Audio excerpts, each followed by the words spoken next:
स्वातंत्र्य मिळाले आणि आपला देश हा बालबंदरातून मुक्त झाला। अहो तरीही आजची आधुनिक व्यवस्था, प्रशासन व्यवस्था, न्याय व्यवस्था ही कुठेतरी डळमळीत झाल्यासारखी दिसते। छत्रपती शिवरायांनी स्वराज्य स्थापन केले हे सर्वांमध्ये आदर्श मानले जाते, कारण त्यांनी निजामशाही, हुकुमशाही, मुघलशाही यावरती मात करून एक तत्पर, कर्तव्यनिष्ठ असं अष्टप्रधान मंडळ महाराजांनी स्थापन केलं होतं। आज या छत्रपती शिवरायांच्या पदस्पर्शाने पावन झालेला हा जुन्नर तालुका आणि पिंपरी पेंढा हे गाव आणि त्या अंतर्गत असलेली ही नवलेवाडी यासाठी राज्यस्तरीय वक्तृत्व स्पर्धेसाठी मी टोकन क्रमांक 5 विषय मांडते, शिवकालीन प्रशासन आणि आजचे प्रशासन। छत्रपती शिवरायांना 50 वर्षांचं आयुष्य लाभलं।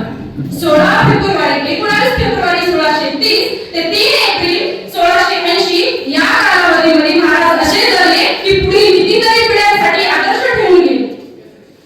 अहो महाराजांचे पहिले 16 वर्ष हे महाराज जिजाऊ आणि शहाजी राजे यांच्या संस्काराखाली धर्मनीती, रणनीती, राजनीती आणि कृष्णनीती शिकण्यामध्ये गेली आणि वयाच्या 16व्या वर्ष रायरेश्वराच्या मंदिरामध्ये स्वराज्य स्थापनेची प्रतिज्ञा महाराजांनी घेतली आणि नुसती घेतलीच नाही, ती स्वप्नात सत्यातही उतरवली आणि वयाच्या 16व्या वर्षी तोरणा किल्ला जिंकला आणि स्वराज्याचं तोरण त्या दिवशी बांधण्यात गेलं। तिथून पुढे वयाची 18 वर्ष म्हणजे 34व्या वर्षापर्यंत महाराजांनी राजगडावर कारभार केला आणि उर्वरित 16 वर्ष म्हणजे उत्तरार्धामध्ये 6 जून 1674 साली महाराजांचा शिवराज्याभिषेक रायगडावरती पार पडला आणि तेथेच स्वराज्याची राजधानी म्हणून रायगडाची निर्मिती झाली आणि रायगडाला स्वराज्याची दुसरी राजधानी म्हटलं आणि तिथून पुढचा कारभार महाराजांनी रायगडावरून पाहिला। अहो पाहिला म्हणजे बघा, रायगडाच्या सिंहासनाच्या मागच्या बाजूला सचिवालय होतं आणि अनेक सचिव वेगवेगळे नेमलेले वेगवेगळे कार्य अगदी कर्तव्यनिष्ठ आणि तत्परतेने पार पाडत होते आणि महाराजांच्या काळामध्ये भ्रष्टाचाराचा लवलेशही नव्हता। आज मात्र भ्रष्टाचाराचा कळ झालेला पाहायला मिळतो। अहो महाराजांपर्यंत कोणी जर तक्रार घेऊन आला ना, ती तक्रार महाराजांपर्यंत पोहोचायचीच नाही तर त्यावर लगेच न्याय होत होता, परंतु आज मंत्रालयामध्ये जाण्यासाठी किती दिवस पार करावे लागतात हे काही सांगण्याची गरज नाही। इतके अग्निदिव्य पार करून न्याय मिळेलच असं नाही। आणि दुसरी गोष्ट म्हणजे आजचा क्लास 2 चा अधिकारी असताना स्वतःला राजा समजतो, तेव्हा माझ्या राजाने नाव एका स्वराज्याचं नाव दिलं होतं, कारण स्वराज्य हे स्व आपलं वाटायचं, सगळ्यांना ते आपलं वाटायचं आणि अशा निष्पक्षपाती कारभार माझ्या राजाने चालवला, असं प्रशासन माझ्या राजाचं होतं। सत्ता ही उपभोगण्यासाठी नसते, ती उत्तरदायित्व निभावण्यासाठी असते। पण आजची सत्ता कशी आहे? अहो भ्रष्टाचारच होतोय सगळीकडे। जे दिसतं ना त्याला खरं मानतात, पण जे असतं, ज्यावर आहे त्यावरती निर्णय घेतला पाहिजे। आज आपण म्हणतो की आपल्याला महाराष्ट्राला प्रचंड कायद्याचा कळस लागलेला आहे। एक आहे ती भक्तीची आणि दुसरी आहे ती सेवेची। सेवा म्हणजे कशी बघा, माऊली ज्ञानोबा यांनी 4थ्या अध्यायामध्ये 168 क्रमांकाची ओवी दिली, जे ज्ञानाचा फुरटा तेथे सेवा हा दार फुटा, ते स्वाधीन करू सुपटा ओळखुणी। म्हणजे बघा याचं उदाहरण सांगायचं झालं तर हिरोजी इंदोरकरांचं उदाहरण खूप सुंदर आहे।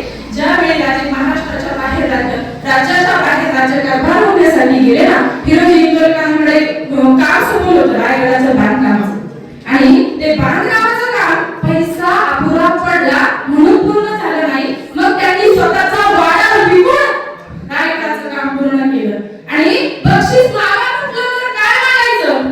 राजाने विचारलं काय बक्षीस देऊ? राजा मला काय नको, फक्त या रायगडाच्या शेवटच्या पायरीवरती ना माझं नावाचा एक दगड लावा आणि ज्या वेळी तुम्ही या जगदीश्वराच्या मंदिरामध्ये याल ना, त्यावेळी तुमच्या पायाच्या पाय धरून माझा सन्मान होईल, माझ्या नावाचा सन्मान होईल आणि तेच माझं बक्षीस असेल। असं बक्षीस किती स्वाभिनिष्ठता होती। आणि आज अहो कितीतरी गुन्हे करताय आणि गुन्ह्याबद्दल जर महाराजांची भूमिका जर सांगितली ना तर एकच आठवतं, ती म्हणजे रांजणच्या पाटलीची भूमिका आणि ती तुम्हाला सर्वांना ज्ञात आहे।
आज मी क्रमांक नंबर 6 इथे श्रीनाथ फाउंडेशन यांनी आयोजित केलेल्या राज्यस्तरीय वक्तृत्व स्पर्धेमध्ये माझा विषय मांडत आहे आजच्या स्त्रियांसमोरील आव्हाने.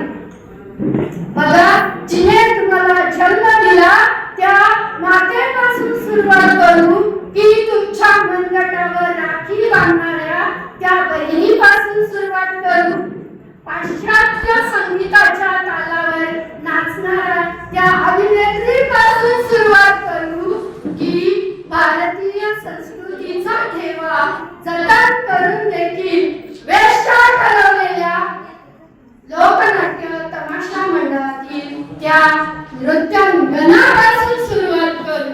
हो हो, आज हे म्हणण्याची वेळ आली आहे. आज आपण 21व्या शतकामध्ये वावरतोय, तरी देखील आजच्या स्त्रियांसमोर खूप सारी आव्हाने आहेत. हुंडाबळी असेल, स्त्री निरक्षरता असेल, स्त्री पुरुष असमानता असेल, स्त्रियांवर होणारे लैंगिक अत्याचार असतील, स्त्री सुरक्षा असेल, स्त्री भ्रूण हत्या असेल, एक ना एक अशी माळ आजच्या स्त्रियांसमोरील आव्हानांची आहे. याच्यामधील मी माझं पहिलं आव्हान इथे मांडू इच्छिते, ते म्हणजे स्त्री भ्रूण हत्या. जेव्हा छोट्या कुटुंबाचा एखादी स्त्री विचार करते आणि ज्यावेळेस ती गरोदर असते त्यावेळेस ती काय करते? सोनोग्राफी करते. आणि ज्यावेळेस तिला समजतं की आपल्या पोटातील बालक हे मुलगा आहे, तिला किती वेळा आनंद होतो, पण ज्यावेळेस तिला समजतं आपल्या पोटातील बालक अर्थात हे मुलगी आहे, तेव्हा तिला किती दुःख होतं. आणि मग ही करुणेने भरलेली माता काय करते माहितीये? त्या अडावासाच्या अर्धाताला त्या बालकाला अगदी पोटाला चिरे मारते, पोटाला चिरे मारते. एवढी खाटी आई असू शकते एक स्त्री, एक माता एवढी खाटी बनू शकते? हे किती लांछनास्पद आहे, किती घृणास्पद आहे. जर अशाच कळ्या तोडत राहिल्यावर तर कशी उमलतील फुले, अशाच जर पंजा फोडत राहिल्यावर कसे पेटतील दिवे, आणि अशाच जर अशाच पोटात मुली मारल्यावर कशा जलमतील जिजाऊ आणि सावित्री, कशा जलमतील जिजाऊ आणि सावित्री. मी माझं दुसरं आव्हान इथे मांडू इच्छिते, ते म्हणजे स्त्री सुरक्षा. ज्यावेळेस रायगडाचे दरवाजे बंद झाले होते त्यावेळेस हिरकणी दुसऱ्या बुरुजावरून दुसऱ्या दरवाजाने आपल्या बालकासाठी खाली आली होती. कारण त्या काळामध्ये माझ्या राजाची शिवशाही होती, शिवशाही होती. पण आज 77वा स्वातंत्र्य दिन साजरा करून देखील आजची माझी हिरकणी, माझी महिला, माझी माता भगिनी सुरक्षित नाही. का सुरक्षित नाही? बघा, आज कोणतीच मुलगी वर्गातील असो किंवा गर्भातील असो कोणतीच सुरक्षित नाही. आपल्या घरामध्ये आपण बघतो, जेव्हा एखादी मुलगी कॉलेजला जायला निघते त्यावेळेस तिला मायबाप सांगतात पोरी जपून जाओ, आणि त्याच बरोबर तिचा भाऊ जात असतो त्याला काय असं सांगितलं जात, तू जपून जा, जपून ये, तिलाच का सांगितलं जातं. आणि जोपर्यंत ती लेक घरात येत नाही तोपर्यंत ज्या मायबापांच्या जीवाला केवढा घोर लागून राहतो, केवढा घोर लागून राहतो हे प्रत्येक आई वडील इथे अनुभवत असतील. माझा शब्द चुकीचा आहे का? आणि बघा, आज आपण म्हणतोय आपल्या शासनाने आपल्याला काय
त्याच्या